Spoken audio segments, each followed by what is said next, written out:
The Biafran question is about a demand for citizenship. Everybody who is institutionally disadvantaged in Nigeria is a Biafran. Welcome to the Sankofa Pan-African series. Before we meet the person who said these thought-provoking words, please subscribe and turn on your notification buttons if you haven't done so. You can also support us by signing up as a member of this channel and pledging a monthly token amount to this channel through Patreon.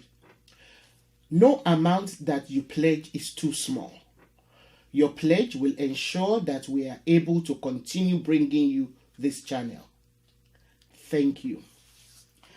Now, our guest today, Dele Farotimi, is a lawyer, author, and member of Citizens Rally Against Oppression, Ramimba.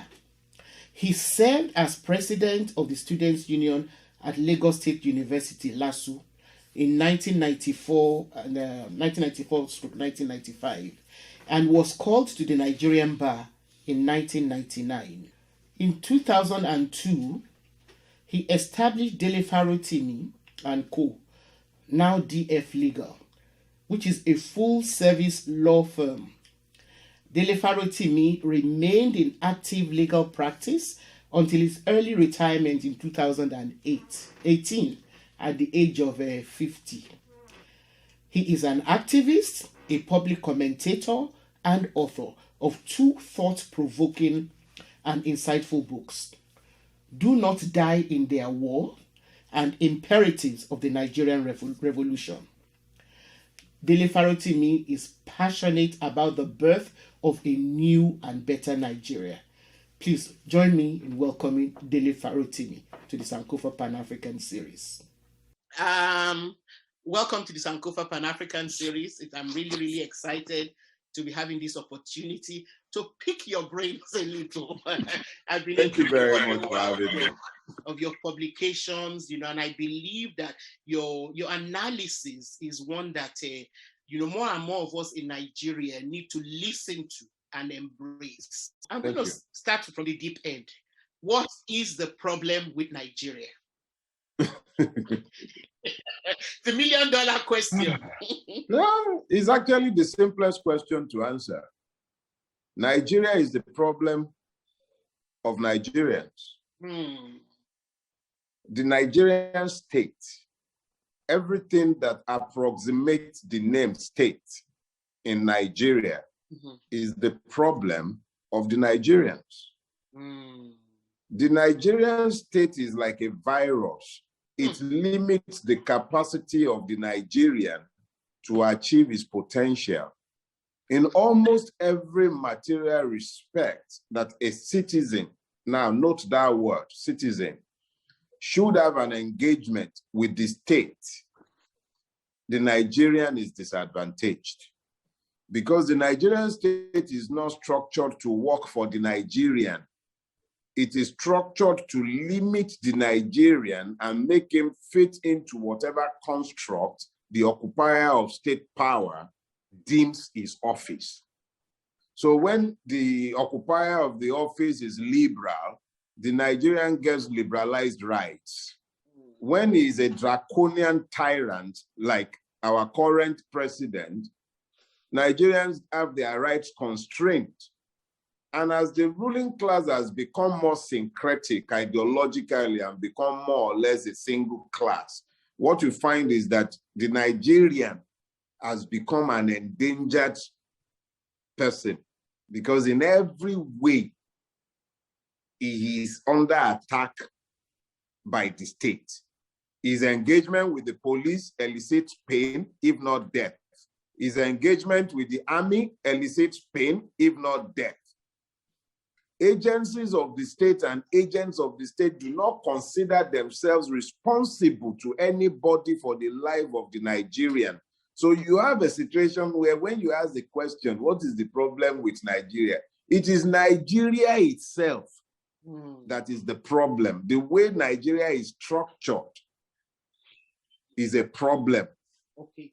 So when you say the Nigeria is the problem and the way Nigeria is structured is the problem, I'm assuming you're talking about the Nigerian constitution. The current Nigeria does. See, you know, we have a major problem in Nigeria. We have to presume regularity to a lot of things. Mm-hmm. And it is amazing that one of the things to which we have to presume regularity and normalcy is the paper we call our constitution. Mm. When we can say with 100% conviction that our constitution is a fraud. No, but that is the reality. In 1999, when Abdul Salam would leave, he contrived to hand over a constitution, which is in reality a decree. I believe that would be Decree 24 or something along those lines of 1999. Is a decree. What is a constitution? A constitution is comprised essentially of the set of rules, the guidelines by which a people or a group of individuals, maybe the Traders Association, the way people have agreed to be ruled. That is a constitution. Where did the Nigerian people agree the 1999 constitution? Where? Where did we agree to be bound by that constitution? That constitution is a fraud. So to even call it a constitution is a misnomer, is a fraud. So ab initio, the idea of Nigeria as conceived today is based fundamentally on a fraud. And that is why you are seeing all these disruptions up and down the place, all the problems, the internal contradictions, they are all coming from the same fraudulent mother lode, is the 1999 Constitution. I'm not suggesting that if it disappears today, to be replaced by one that I might even have drafted, Nigeria's problems would disappear. It's not likely to happen like that. Nigeria has been ruled by impunity for the better part of the last 5 decades. That you have now brought a new constitution reflective of the will of the Nigerian people can only serve to begin the journey to sanity. It is not a switch that you flick off and on, and then we'll suddenly find ourselves in a better place. No, but to even start that journey, that fraud has to be addressed. It is the basis of all of our problems. Okay, so my take from this is that, okay, so the so-called constitution is is based on fraud because Nigerians were not consulted, whereas the constitution opens by saying, we the people. We the people, yeah. That's that. But okay, are there specific aspects of the constitution that have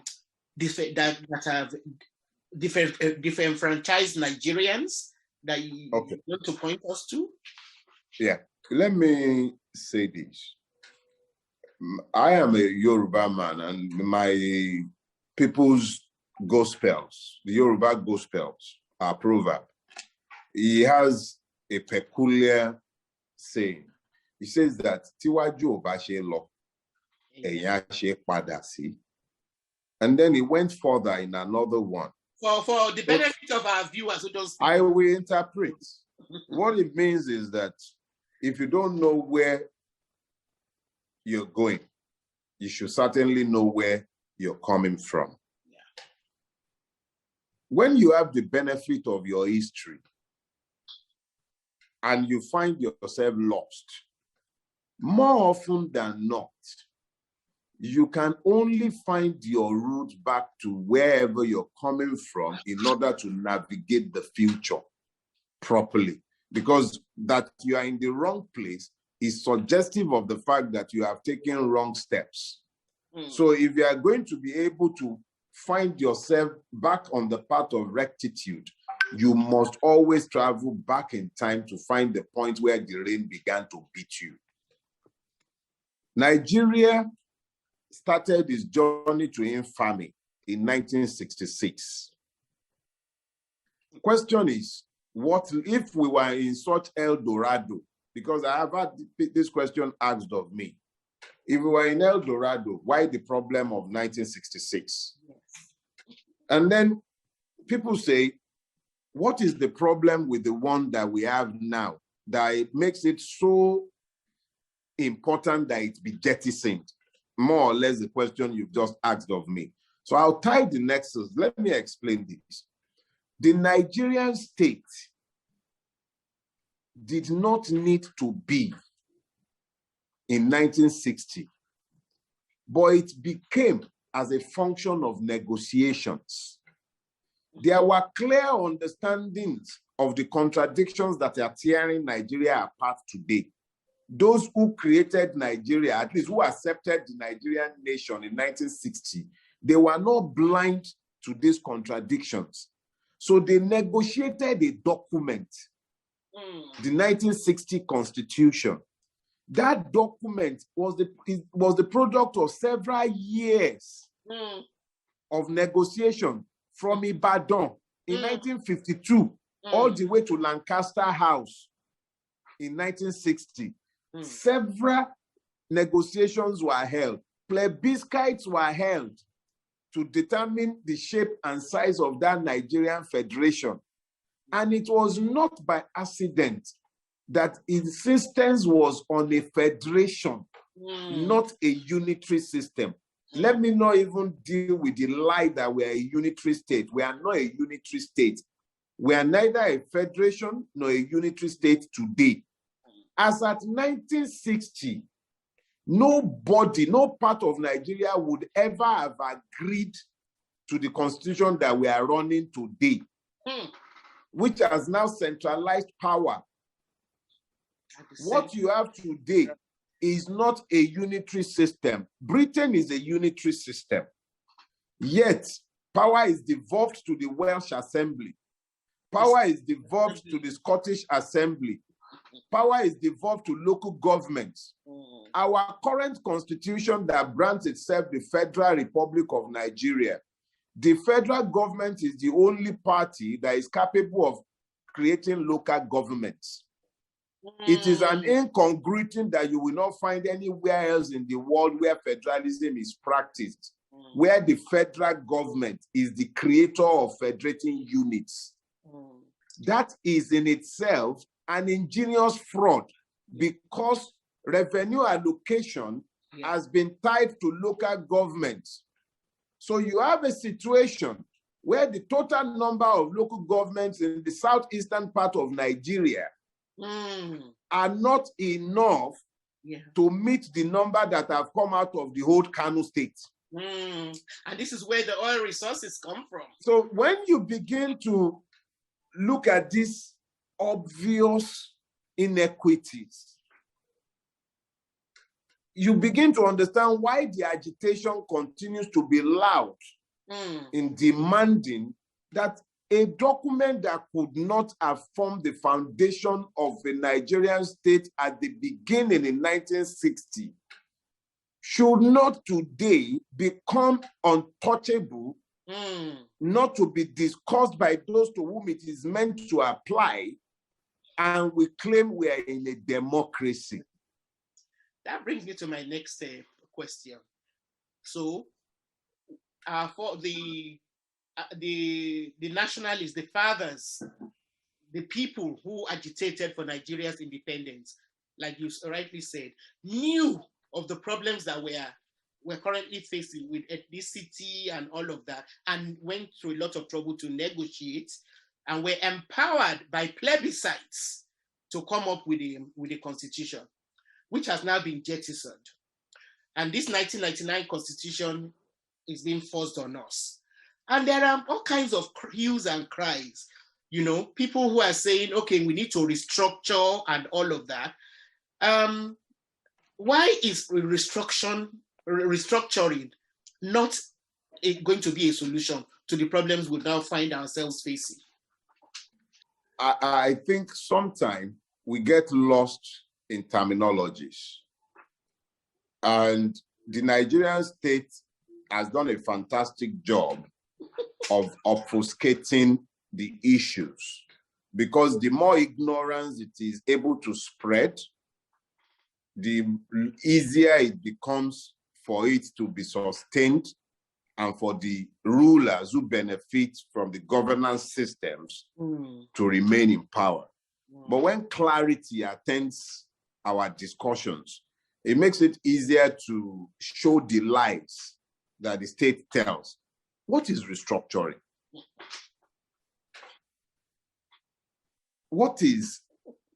I think we must understand that when people talk restructuring, what they are actually demanding is equity.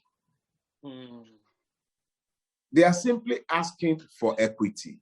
Whether that equity is delivered by even a constitutional review, this bunch of people that I don't consider credible, that I believe are beneficiaries of a fraud, they might surprise us.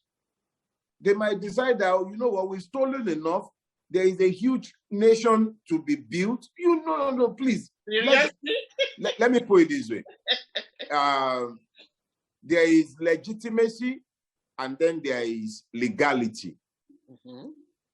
The National Assembly lacks legitimacy because it's founded on a fraud. But it has legality. The legal order in Nigeria today is predicated on that fraud. The people who are beneficiaries, let's just play out a worst case scenario, or let's say best case scenario.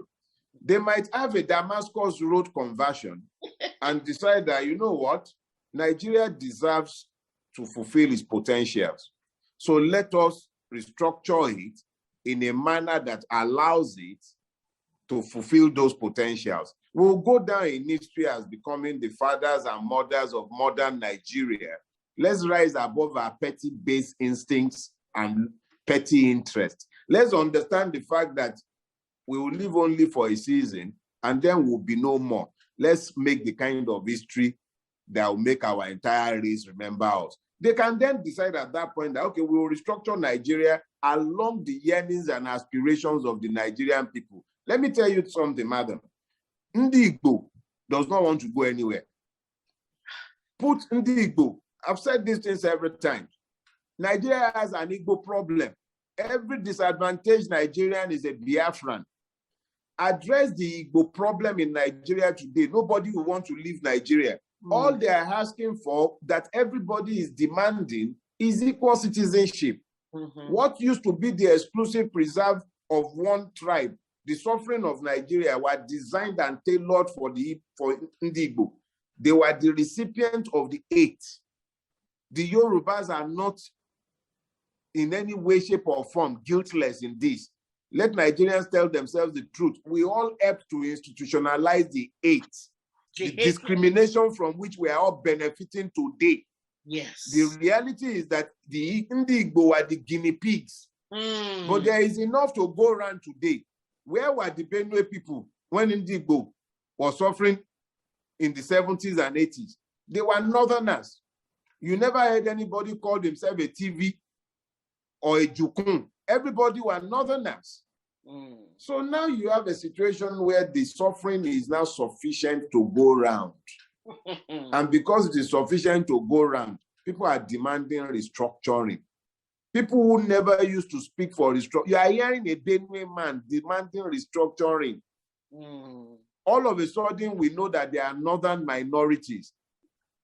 In the immediate aftermath of the first coup, of the second coup, the old divisions in the north ended. They fused. One north became the promo. And that one north became the basis upon which the inequities of Nigeria were expanded and built with southern complicity. So today, everybody is suffering from that and everybody is now demanding restructuring. Restructuring is really about equity. You cannot in any way, shape, or form restructure a country without touching its constitution. So when people are saying we want a new constitution, or somebody is saying we want restructuring, they're essentially saying the same thing. Okay. So the mantra should be, we want a equity. New constitution. We want equity. Yes. not We want equity. We want citizenship. Because restructuring within the framework we currently have cannot work. It cannot secure us the equity. No, it does not. Okay. So the current framework can only restructure by tweaking the Constitution. You cannot restructure without substantial constitutional amendment or the complete. In fact, there is no way you cannot, if they are going to restructure, restructuring suggests that you are going to listen to the clamor that we go back to a true federation, to a federation. We are not a federation right now. We have become a feudalized democracy.